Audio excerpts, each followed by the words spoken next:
Presidentja e Kosovës, Vjosa Osmani, këtë të premte ka takuar perandorin e Japonisë, Naruhiton, gjatë qëndrimit të saj në Tokyo. Sipas Osmanit, populli i Kosovës është mirënjohës për mbështetjen e vazhdueshme të Japonisë për gjatë viteve. Miqësia e thellë dhe marrëdhëniet e veçanta nëpërmjet Republikës së Kosovës dhe Japonisë janë ndërtuar mbi vlera të përbashkëta, respekt dhe besim të ndërsjellët, ka shkruar Osmani në platformën sociale Facebook.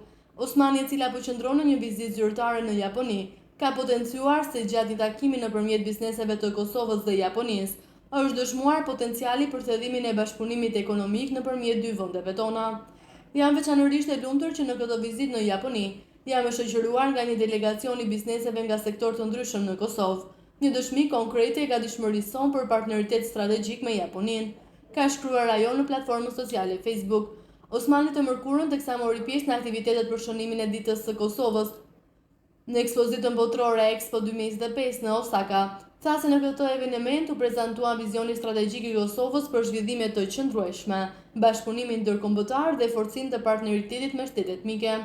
Kosova është do i rinisë qendresës inovacionit, kulturës dhe vlerave që nuk zbehen me kohën.